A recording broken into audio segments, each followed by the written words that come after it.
জীবন কচু পাতৰ পানী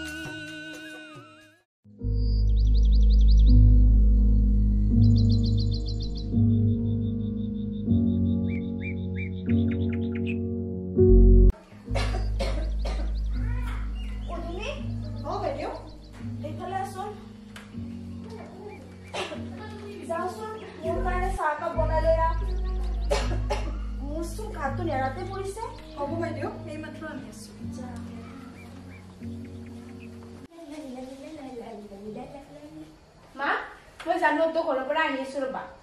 যোৱা চাহকাপ লোৱা দিয়া মাজনী তুমি চোন কাহটো ভালে পোৱা নাই ঔষধ পাতি ভালদৰে খাই আছাতো খাইছো মাজনী তুমি চিন্তা নকৰিবা ঠাণ্ডা পৰিছে সেইকাৰণে কাহটো অকণমান বেছি হৈছে তুমি যদি কাহটো ভাল নোপোৱা এনেদৰে আৰু কাহৰ ঔষধ খাই থাকিব নালাগে মামুৰ জন্মদিনৰ পিছত এজন ভাল ডাক্তৰৰ ওচৰলৈ লৈ যাম হ'ব দিয়া তুমি এইবিলাক চিন্তা কৰি নাথাকিবা তুমি পঢ়াত মন দিয়াগৈ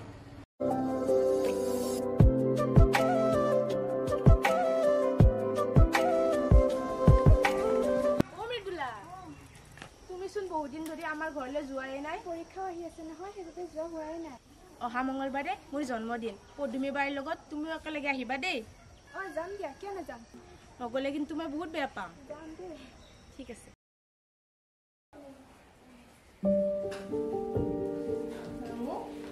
কিয় মন মাৰি বহি আছ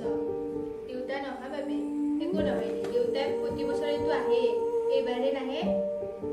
তই মন মাৰি নাথাকিবি তোৰ লগৰবোৰ আহিব নহয়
জীয়েৰে শিকা আনিব নোৱাৰ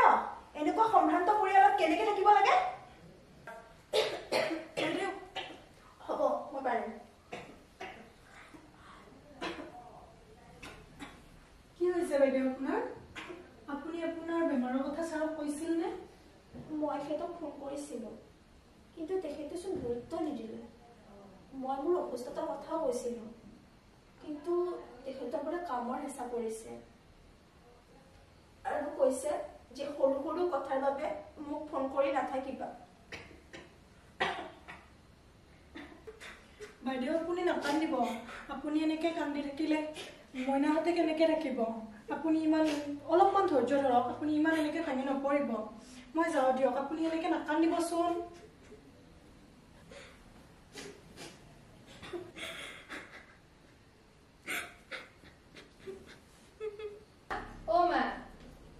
তুমি চিন্তা নকৰিবা কাইলৈ আমি ডাক্তৰৰ ওচৰলৈ যাম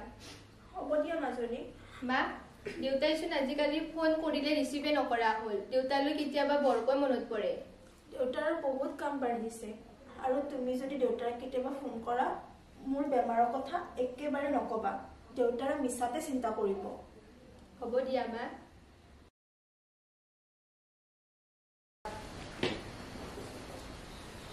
ঐ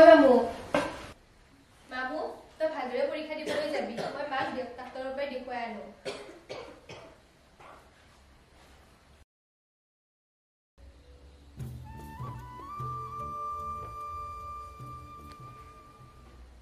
মামু তোৰ পৰীক্ষা কেনে হ'ল হৈছে বা মা ও মা ডলি তোমালোক আহিলা মাৰ্বলে জখমা ৰোগ হৈছে আৰু এই বেমাৰটো বহুত পুৰণি হ'ল আৰু হাওফাওত হৈছে বোলে সেইবাবে অপাৰেশ্যনটো সোনকালে কৰিবলৈ দিছে ইয়াৰ বাবে চোন পইচাও বহুত পৰিমাণৰ লাগিব নাকান্দিবা কিবা এটা কৰিব লাগিব তুমি নাকান্দিবা ডলি পইচাৰ যোগাৰ হৈ যাব কিবা এটা কৰিমতো আমি মা তুমি অপাৰেশ্যনৰ বাবে চিন্তা কৰিব নালাগে পইচা পাতিবোৰ আমি যোগাৰ কৰিম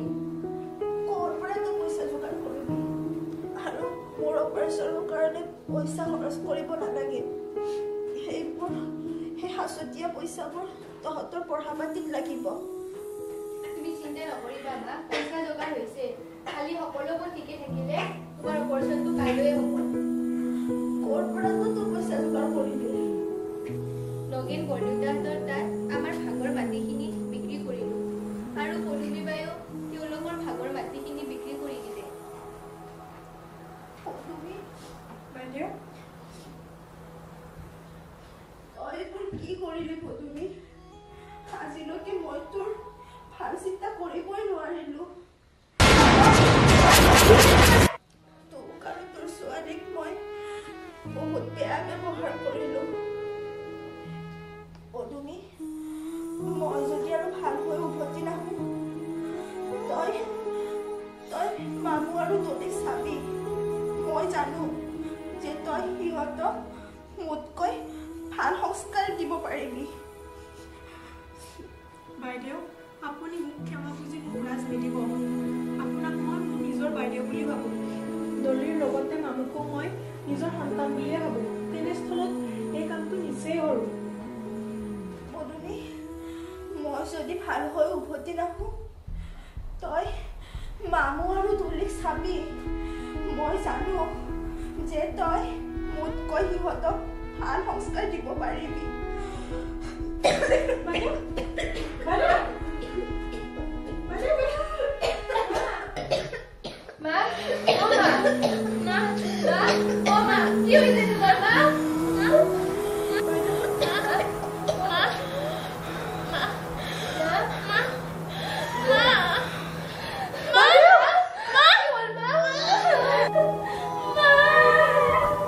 নাকান্দিবা মই আছোঁ নহয় নাকান্দিবা